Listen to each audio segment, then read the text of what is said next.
Hello, and welcome to another Pokemon breeding video, and this time I want to talk about why you should breed a Snorlax. I'm releasing Pokemon breeding content every single day, and you can win a battle-ready Pokemon just by following me and retweeting the associated giveaway tweet over on Twitter. It's super simple. It will take you around 10 seconds, honestly. If you want to win something with minimal effort and still be able to support me completely for free, then make sure to take part in these giveaways. In these videos, we will do a quick overview of the Pokemon's typing, talk about its abilities, then go over its base stats. After that, we will do a speed tier analysis, check out its move pool, and briefly talk about its history in competitive play. After all of this, we will actually breed the Pokemon, and I will go over everything from egg moves, EV training, and finalizing the moveset.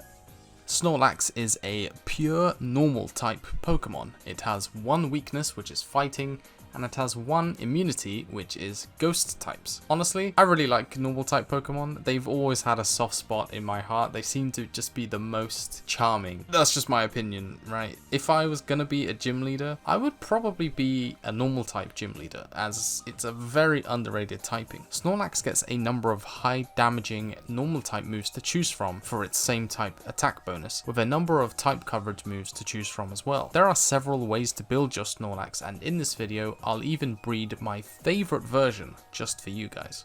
Let's talk about ability choices. Snorlax has 3 abilities. First off, it has Thick Fat, second it has Immunity, and then Gluttony is its hidden ability. Thick Fat effectively halves the incoming damage from fire and ice type attacks, technically giving Snorlax 2 additional type resistances while using this ability. This is a pretty solid and consistent ability choice, as both fire and ice type moves are super strong and especially common just for the sake of type coverage during battles. Immunity, on the other hand, is an ability which prevents the Pokemon from being poisoned. And to put it bluntly, I never actually use this ability. Poison is just not enough of an inconvenience to justify taking this ability over Thick Fat or Gluttony, even if you are toxic. And then comes Gluttony. Gluttony is a very interesting hidden ability which allows Pokemon to eat their berries much earlier, specifically as soon as they go below 50% of their HP. There is a specific setup where you take 244 HP EVs so that your HP ends up being an even number at level 50. Once you use Belly Drum, you will effectively have halved your HP and be at the point to trigger Gluttony to allow you to eat your berry. Figgy Berry is the go-to berry of choice to gain the maximum amount of HP while using this combo. You can combine this interaction with Recycle to obtain another Figgy Berry once you have used your initial Figgy Berry after Gluttony has triggered. This can be a powerful form of recovery, as other forms of recovery for Snorlax are usually revolving around Rest and Sleep Talk, or Rest and a Chesto Berry with Recycle. This is a very fun ability, and I personally like it a little bit more than Thick Fat. Let's talk about Snorlax's base stats, and finally, after several videos going over pseudo-legendaries, we can get back to a non-pseudo-legendary Pokemon. Snorlax has a base stats total of 540, and we immediately need to address the fact that Snorlax has a 30 base speed. Snorlax is hilariously slow. Almost all of its base stats are spent on HP, with a sky-high value of 160, quickly followed up by the 110 in attack and special defense.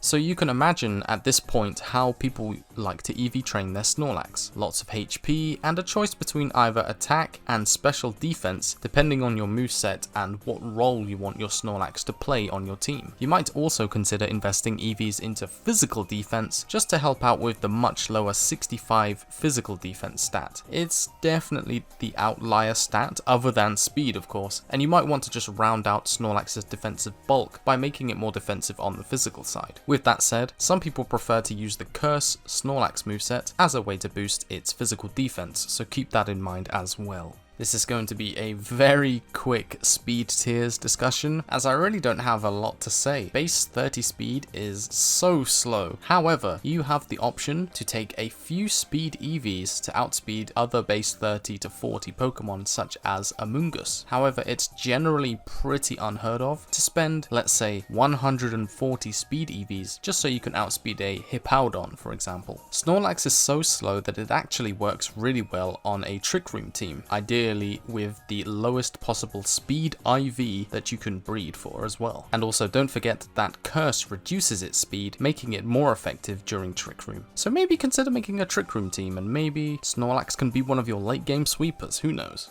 Okay, let's talk about move choices. Snorlax gets so many interesting moveset choices, from Rest and Sleep Talk to Curse. It can learn Self-Destruct, and there's the Recycle moveset that I mentioned previously. Snorlax gets a bunch of normal type moves for its same type attack bonus, Body Slam typically being the most popular choice because of the chance to paralyze, but Return has also been used just for the extra damage once you have the maximum friendship stat. The difference in power between Body Slam and Return, I believe Body Slam is 80 power and a max friendship return is 102 power, just off the top of my head. You can see there is a damage differential. However, some of these moves which have secondary effects do have their uses. For coverage moves, Snorlax gets access to Crunch, Earthquake and Fire Punch, and I will fill out some of my move slots with coverage moves such as these. And you can mix these in with various utility moves on offer depending on the moveset. In terms of Snorlax's history in competitive play, Snorlax has been among the high tiers pretty much from Generation 1 onwards, mostly seeing success with the Curse Snorlax setup or even Choice Band, which kind of surprised me looking back at some of the earlier generations of play. Snorlax shines against teams with very few physical threats remaining in a battle because of its high HP and special defense stats that really help Snorlax survive and give it a chance to get moves off because it's so slow. You can also use these opportunities to recover your health for increased survivability. Personally, I like to play more offensive versions of Snorlax as I'm not a big fan of the slower battles, but the pure special defensive or even physically defensive Snorlaxes have a lot of durability which can be hard to break down or exploit with strong physical attackers.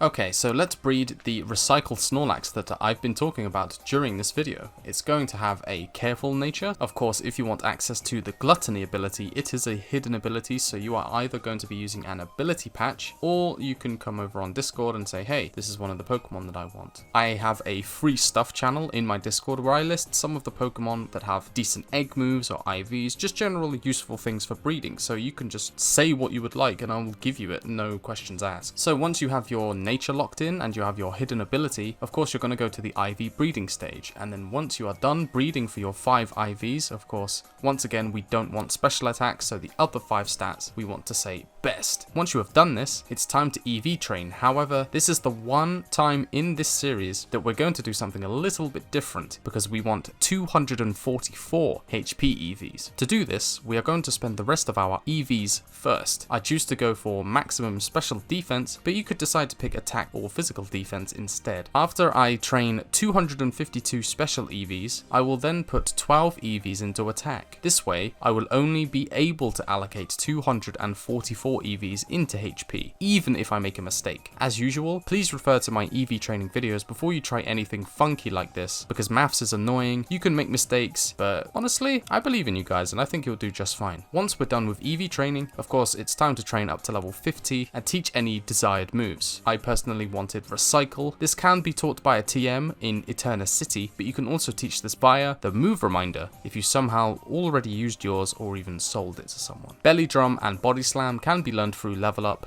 You could even choose Crunch or Heavy Slam as your final move, as those are also learned via Level Up. And you could even choose to take Earthquake as a TM choice if you do have it spare. And that is the 6th and final Pokemon for this series. Thank you everyone that's been giving my new Pokemon content a chance, as it really motivates me to continue. Daily content will be continuing on the 1st of July, which is 2 days from when this video goes live, and I will be uploading a video every single day going over my Project Bidoof series, where I will be breeding 24 competitive Pokemon, and this is all thanks to a 6 IV Bidoof. So this entire encapsulated series will be able to show you guys all of the ins and outs of how I plan out and then implement the strategy to breed these battle ready Pokemon, and it will be more gameplay oriented than these videos. Remember that you can win the Snorlax from this video over on Twitter, so check that giveaway out as well. Thank you guys so much for watching, and I will see you soon with Project Bidoof.